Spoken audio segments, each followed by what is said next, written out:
हर खबर सच्चाई के साथ। युवा सम्मेलन में शिरकत करने पहुंचे सपा पूर्व मंत्री भगवत शरण गंगवार का कार्यकर्ताओं ने किया जोरदार स्वागत।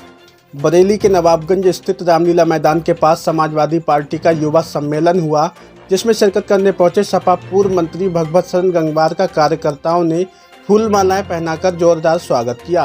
इस दौरान भगवत शरण गंगवार ने सभी कार्यकर्ताओं का आभार व्यक्त करते हुए केंद्र व राज्य सरकार की नीतियों के खिलाफ जमकर निशाना साधा। तो वहीं इस मौके पर सेतल नगर पंचायत चेयरमैन कंबर एजाज सानू, पूर्व ब्लॉक प्रमुख तेज प्रकाश गंगवार, पुरुषोत्तम गंगवार व अलंसार के सदर ताजुद्दीन अंसारी ने भी केंद्र व राज्य सरकार की नीतियों के खिलाफ जमकर हमला बोला।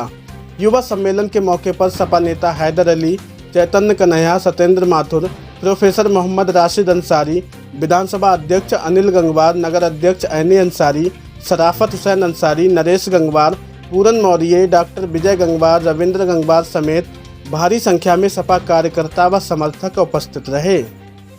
देखिए A1 न्यूज इंडिया के लिए नवाबगंज से परवेज अंसारी की रिपोर्ट। माननीय मंत्री जी को स्मृति चिन्ह देकर सम्मानित कर रहे हैं। और आपने देखा भी होगा कि जब आजादी से पहले की बात है तो कोई दलित पढ़ा लिखा नहीं था, दलितों को स्कूल में नहीं घुसने दिया जाता था। ये तो जब समाजवाद लोगों के मन में आया कि हर आदमी को पढ़ाई का अधिकार है, नैतिक अधिकार है, उनका अपना अधिकार है, तो पढ़ाई शुरू हुई।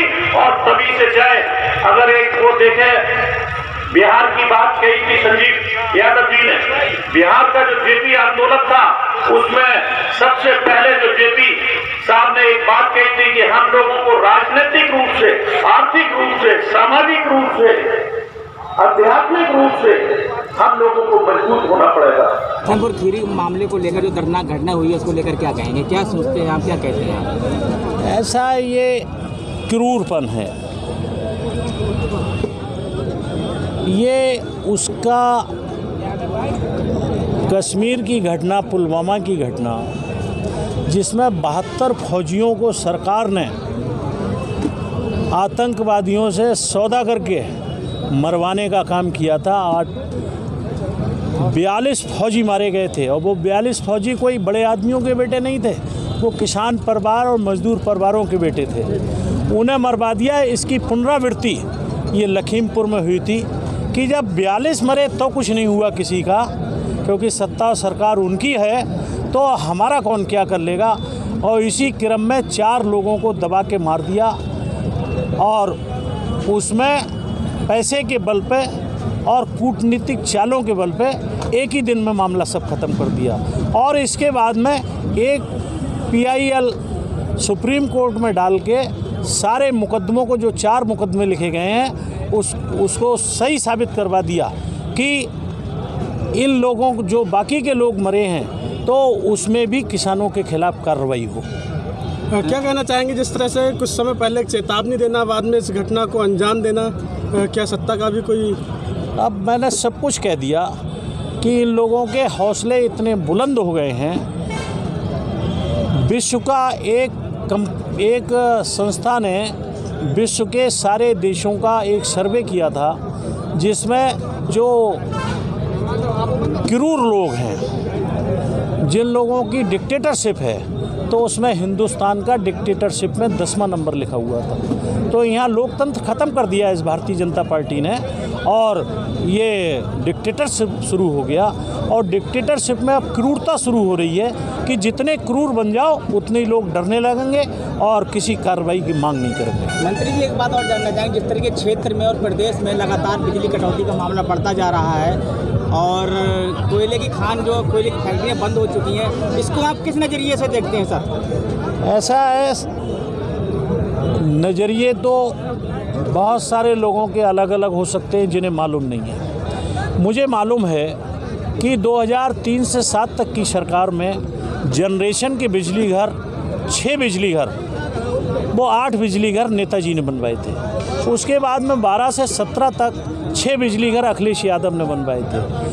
इस 89 से आज तक की मुझे जानकारी है कि सरकारें बहुत रही, भारतीय जनता पार्टी की सरकार भी 2 बार 3 बार रही, लेकिन किसी ने एक बिजली घर नहीं बनवाया, जनरेशन हो, और ना उसकी व्यवस्था इन लोगों को से कोई मतलब है।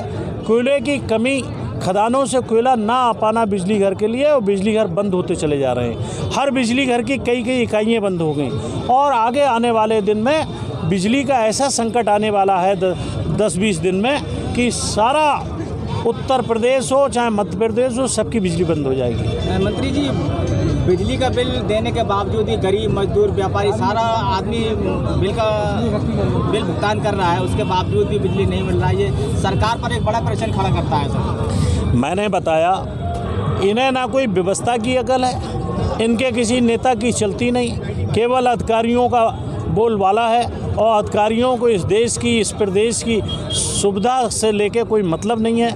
और इसीलिए बिजली के कारखाने कोयले की वजह से बंद हो रहे हैं।